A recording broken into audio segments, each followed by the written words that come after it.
Yes, absolutely. But if God doesn't speak, but He makes language, No, do you he. see my point? How If does God he? gives us something, but He doesn't have that, then what kind of God, I he is? agree, but I am saying God is the ultimate source of everything we know. Exactly, yes. Everything we know and everything we don't know, and everything we will never know.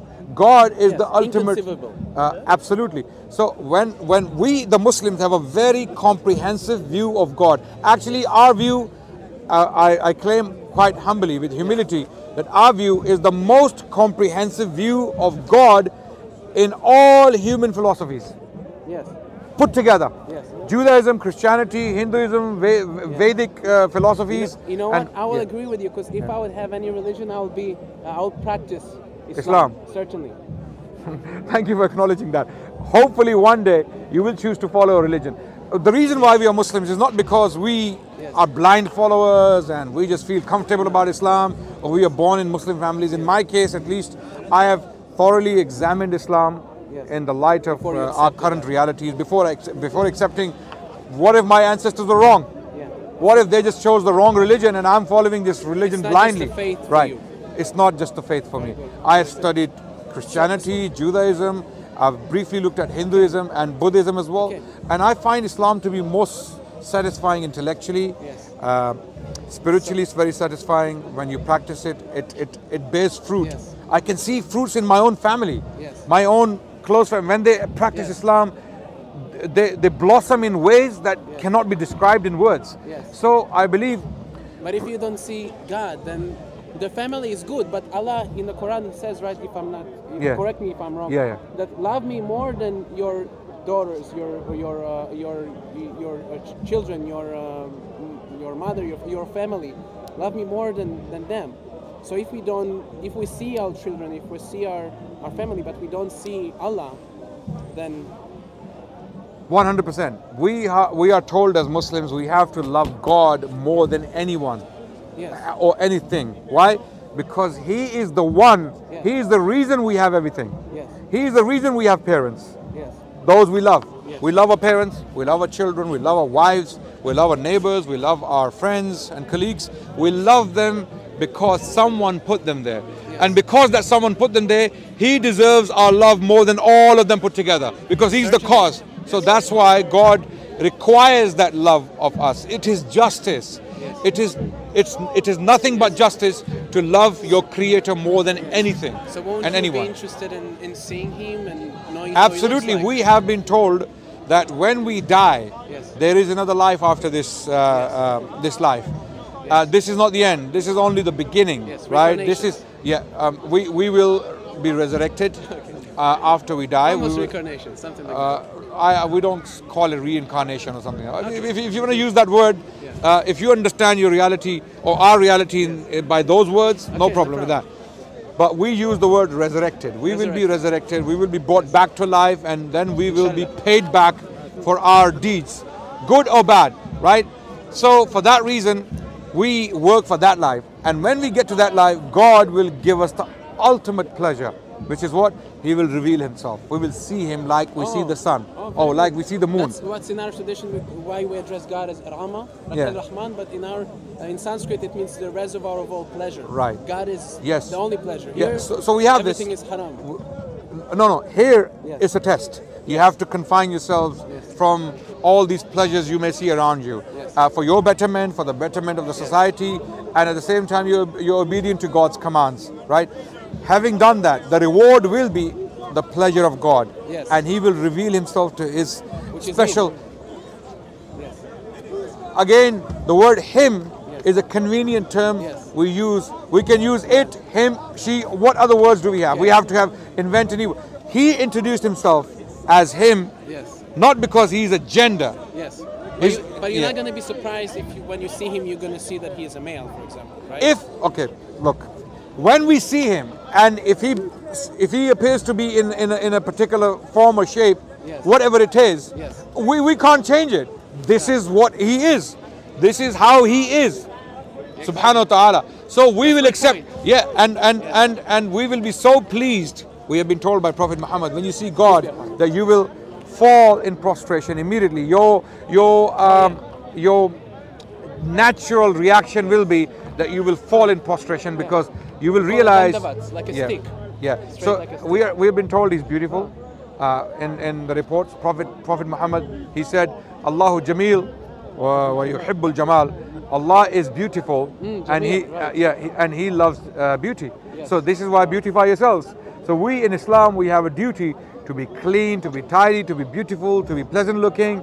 We can't be scruffy, dirty, smelly. We can't, because we have been told to look beautiful because your God is beautiful and He likes beauty, and He rewards you for beauty. This is why when you go on the day of Eid, you see all these Muslims come out with nice clothes, nice, lavishly dressed. Very attractive. Yeah. And God is attractive too. Absolutely. That's why we address God as Krishna. Krishna means all attractive. Okay.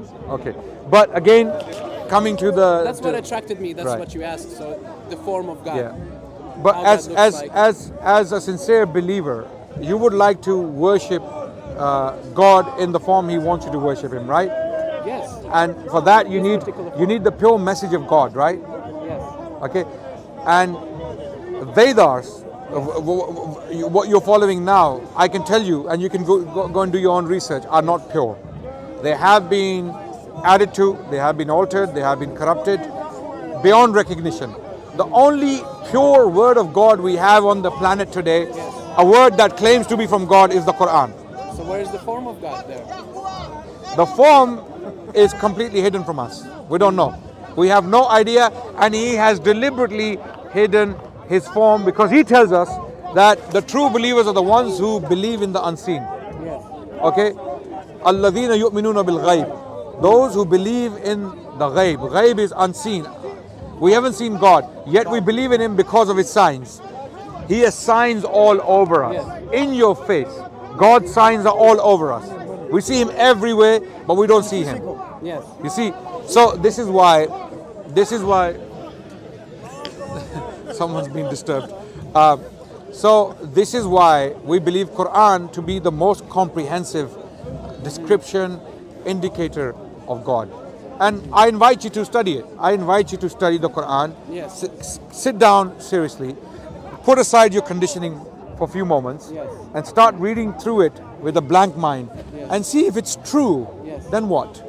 Well, if it's a true way to God, your Creator. I was missing the form of God, and I tested it too. Like there are different arguments that that particular identification of God in the Vedas or the Bible or so many other books are not correct.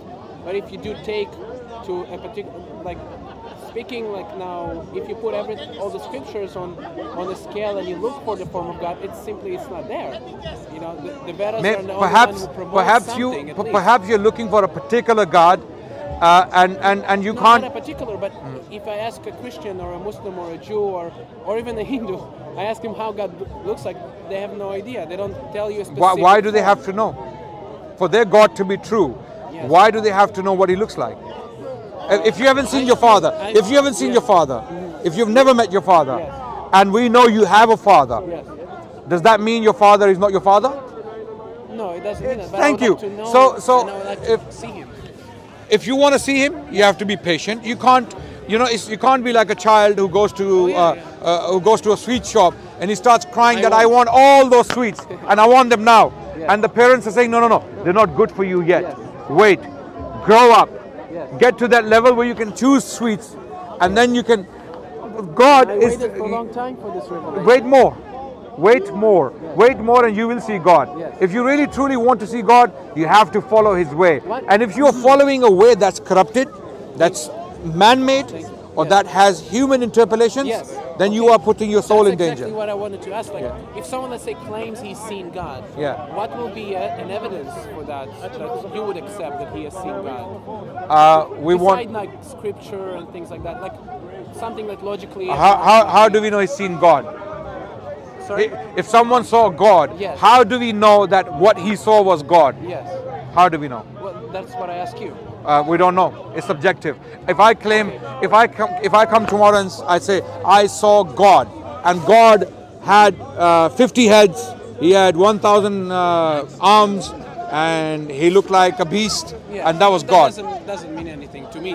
Like Thank you. If anyone, because there are Christians there, They come and tell us that they saw Jesus in a vision.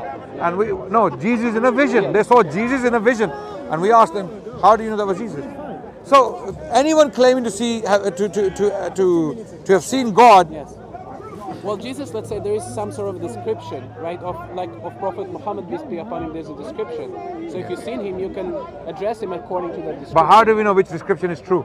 Exactly. Unless it is from God, from him. That's why I'm saying, if we put scriptures aside. Sorry? Moses wanted to see God. Yes, but that's again a Judeo-Christian story. I don't know, our friend who follows Vedas. Yeah, it's mentioned in the Quran. It's mentioned in the Bible, right? Of course. And Allah says, "Lan tarani." Okay, you will never see me, right? Okay, so you will never see me in this life. Okay, in the hereafter. That was specifically for him. No, it was for all humans. In this life, you will not see. This is a test. Look, if God reveals Himself, yes. if He opens the sky and He shows Himself, I am your God. Do you think any of these people will disbelieve? Yes, they can. They have God gave us something which He cannot take. He gave us free will. Yes. He's not like a dictator. But the Quran says the same thing, actually. That otherwise, even if God was to reveal Himself, there will be some who will say we haven't seen God. Oh, we don't believe yet. Oh, yes. inshallah. Yes. So nice. The Quran says that. The Quran says that actually. I can feel that. Yeah. I just remembered. So the point is, there are reasons why God has given us symptoms that we can recognize someone who's seen God. Not by what he says or what he speaks. But why do you have to see God? Have you seen God? Have you seen God? If I tell you yes, you will believe me? No. But have you seen God? No, because if you would say yes, then we would ask you the evidence in that sense. Yes. Have you seen God? Me or anyone is besides the point. But I'm trying to promote the evidence. But how? For me, the evidence. Let's say you have seen God. Okay. But how do you know what you saw was actually your God, your Creator? By the symptoms, I would say. Who defines the symptoms? Who defines the symptoms? Wait. Who will define the symptoms? Are these symptoms your own concoction, your own thinking? Well, you mentioned yourself like corruption. That there are many times people that profess to know God or to love God, but they corrupt. No. When you say this is God, and you know by symptoms or qualities or characteristics, who defines those characteristics? Not of God, but someone who is godly. Let's say. How do we know who's godly? How do we know who's godly? I think that's a very good point. You know what he's asking you, mate? Yes. Just to clarify, yeah?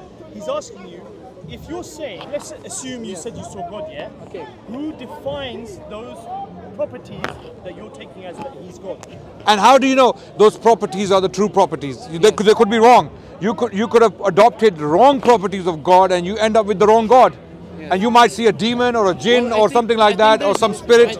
I think there's a common line of dignity and purity in all religions that we all can agree on. You know, like for example, like the Ten Commandments. I think. No, but our agreements are not necessarily the criteria to judge God. These are some very deep, important questions. Not God, but ourselves, our own dignity. No, but when we say we have seen God, how do we know we saw God? By our own purity. If God purified us. Okay, let's say you think you're pure. But what if you are not really pure? First of all, I have to say I'm not pure. No, I'm not saying you are saying that. I'm saying, you're saying some people, when they become pure, they have the ability to... But what if these qualities are actually not godly? They have nothing to do with God. Oh, yeah, we have to agree on... There's a Buddhist monk sitting in a cave for 30 years. Yes. Or there's a Muslim imam, you know, who is very pure, godly. Yes. How do we know he's godly?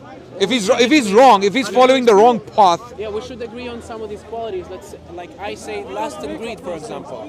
No adultery, not even in the mind, or no corruption, no greed.